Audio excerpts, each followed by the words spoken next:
Je me souviens toujours de ce moment précieux où je suis allé chez la sœur d'Agnès avec mon magnétophone, enregistrer la voix d'Agnès qui disait au secours, au secours. Donc ça s'est fait par téléphone sur un magnétophone à l'époque.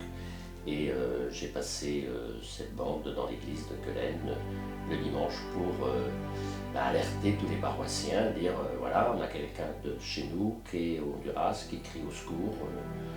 Eh bien, est-ce qu'on est capable de faire quelque chose? Et ça a démarré comme ça, quoi, au niveau de la paroisse.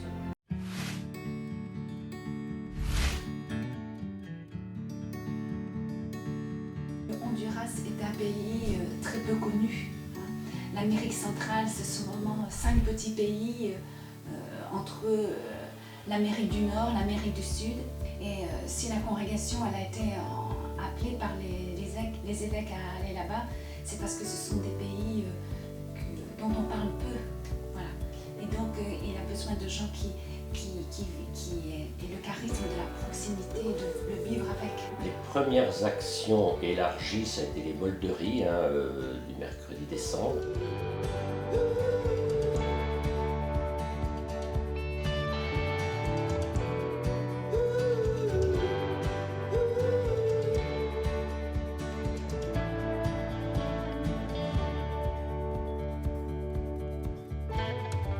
L'association Casa Honduras soutient trois œuvres, je vais dire, au Honduras.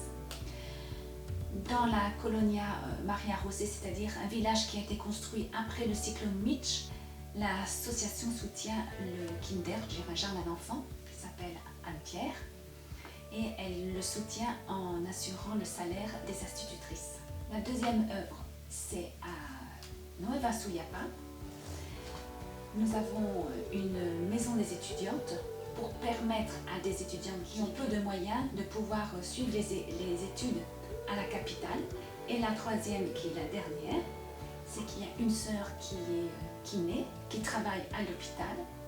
Mais quand les gens vont à l'hôpital, il faut qu'ils payent pour être soignés. Et donc il y a des gens qui ne peuvent pas bénéficier de ces soins.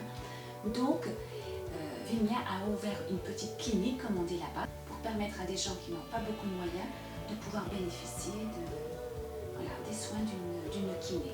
Notre soutien aux étudiantes, là, je le mets souvent en avant, qui se forment pour devenir médecin, pour devenir infirmière, pour devenir enseignante, et qui vont apporter ensuite à leur pays. Enfin, l'association dure parce qu'on y est allé, on a encore des relais sur place et on communique régulièrement avec les Honduriens.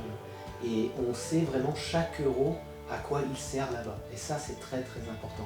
On n'a pas de frais de structure, pas de frais de fonctionnement, et c'est vraiment du direct.